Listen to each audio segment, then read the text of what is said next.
इस्रायलचे माजी अध्यक्ष आणि पंतप्रधान शिमोन पेरेस यांच्यावरती जेरुसलेम येथे अंत्यसंस्कार करण्यात आले। इस्रायलचे पंतप्रधान बेंजामिन नेतन्याहू, अमेरिकेचे अध्यक्ष बराक ओबामा, माजी अध्यक्ष बिल क्लिंटन यांच्यासह जगभरातले अनेक नेते यावेळी उपस्थित होते। विशेष म्हणजे पॅलेस्टाईनचे अध्यक्ष महमूद अब्बास यांनी अंत्यसंस्कारांना हजेरी लावली।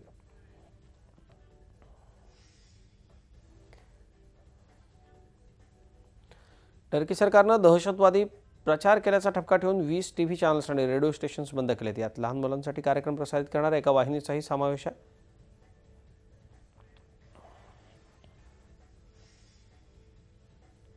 अमेरिकेतल्या न्यू जर्सीमध्ये रेल्वे रुळावरून घसरली आणि होबोकेन स्थानकात घुसली। या भीषण अपघातात 3 जण ठार तर किमान 100 जण जखमी झाले।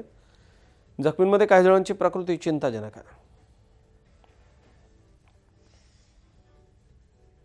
ऑस्ट्रेलियामध्ये गोल्ड कोस्ट इथे सी वर्ल्ड या अम्युजमेंट पार्कमधल्या स्टार्म कोस्टर नावाचा रोलर कोस्टर बिघडल्यानं अनेक पर्यटक तब्बल 2 तास अडकून पडले। यात काही शाळकरी मुलंही होती। यामध्ये कोणी जखमी झालं नसल्याचं ऑस्ट्रेलियन मीडियानं म्हटलंय।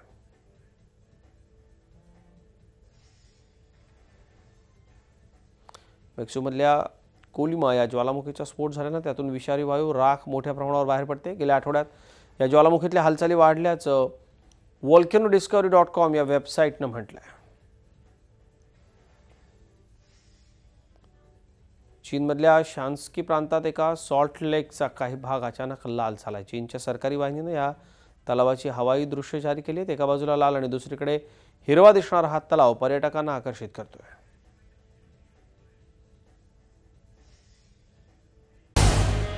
झी 24 तास रहा एक पाऊल पुढे।